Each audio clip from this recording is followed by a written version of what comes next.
Hey guys, what's up? John from Half-Ass Gaming. So obviously you're looking at the Normandy coast. You're looking at the beaches.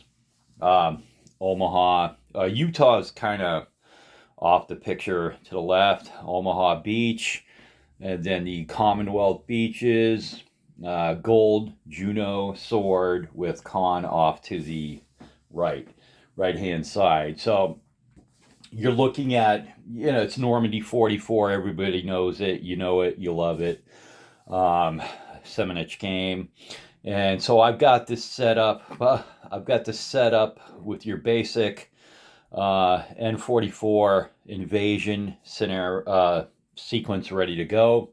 But off to the left, you notice you got some gray units with little red top right corners of the counters are red. That'd be the 12th SS Panzer Division. And you know what's going to happen here. Let me just show you. Once again, disaster at D-Day from C3I number 31. I guess this was a couple years ago, 2-3 years ago, whatever. And I had this. I ran this before on the channel.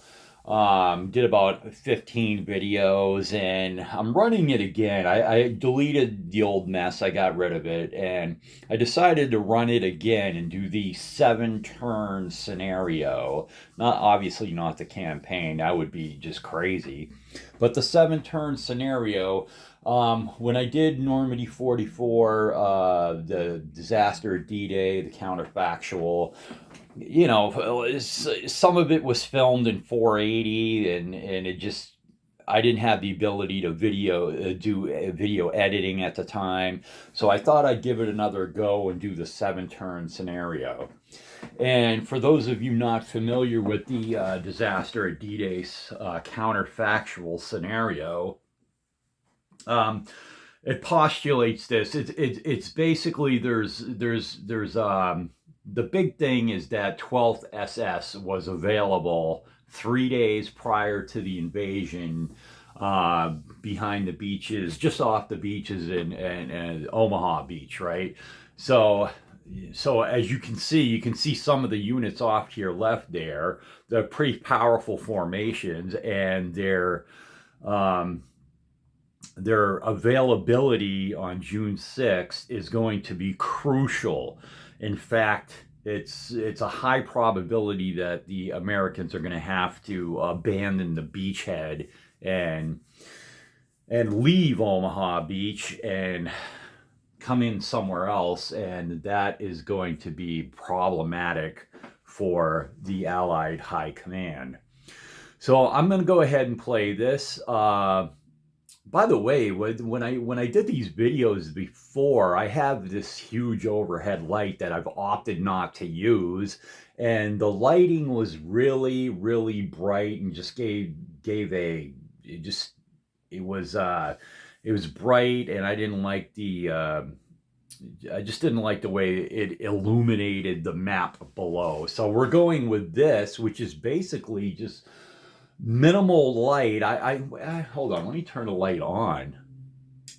Okay, so I just turned the light on. What I had been going with was just an open window, but I like this compared to the overpowering overhead light that I had. So I'm gonna go with this. The counters are just like, you can read them better. They're not just the whole damn presentation isn't just overly bright, is what I'm trying to say. So I'm going to go with this. I'm going to do some editing and probably do a nice presentation. It's just going to be the 7-turn scenario, and I'm looking forward to it. And I feel, now people will argue with me about this.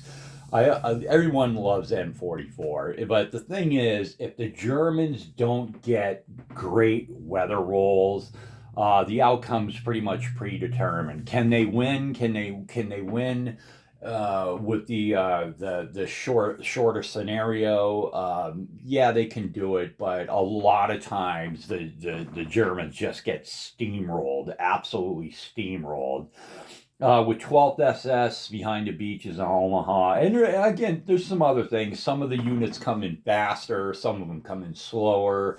There's other tiny little things that changes to the original game that are intact here, and it's just but 12th SS is the big thing. Let me just look up a couple of things. Yeah, and another big thing is 21st Panzer Division, which is south of Caen. In the traditional game, they have their movement allowance slashed. It might be cut in half, but it says right here, the German at start and reinforcement cards are modified as follows. 21st Panzer Divisions have full movement on turn one. That's huge. That really is. This 12th SS Panzer Division is placed on map at start, as we can see that, and then there's a Werfer that's a Werfer unit that's placed, and that's it. And then there's some other things. All German reinforcements coming from the south edge on turn two have half of their movement.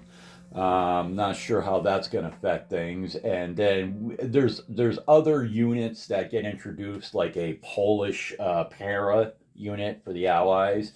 And again, this is going to be a 7-turn scenario. Probably going to get, well, I don't know. I might have to spend some time with wifey tonight, but I'm going to want to get this going soon, and knock this out and do some editing and make everything look good. But it should be pretty exciting as to see what's going to happen. Here's my problem with this. And damn, my big issue, obviously, I want to play this with other people, okay? But to my knowledge, they're 2 years after the fact, or whenever the hell, what's the date on this magazine? Does it have a date?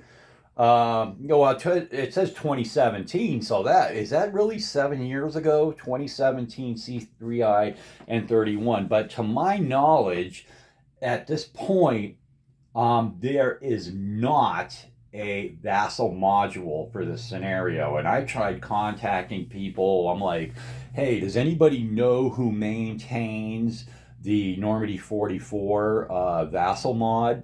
Anybody? And I have failed to find out any information in that regard. I'd love to see this scenario added. That way we could play people online, but it's just not happening. So if anybody knows someone that could possibly make that happen, I wouldn't mind kicking in a few dollars to make this happen, because I really like to play people. And Vassal. But anyways, I digress, and I will get started on this hopefully tonight, late tonight after she goes to bed, or tomorrow, preferably tonight because I'm a night owl. But anyway, this is, what is this? This is Disaster at D-Day, the counterfactual history for Normandy 44, and give Trevor Bender a lot of credit here. It's a very compelling play. That's what it is. But let's get this on Vassal. Can't we make this happen? But anyways, 8.5 minutes. That's the intro. I'm probably going to film an invasion phase video tonight. I'm John. Everybody have a great day. We'll see you when we get these videos uploaded. All right. This ought to be a blast. I'm out. Bye-bye.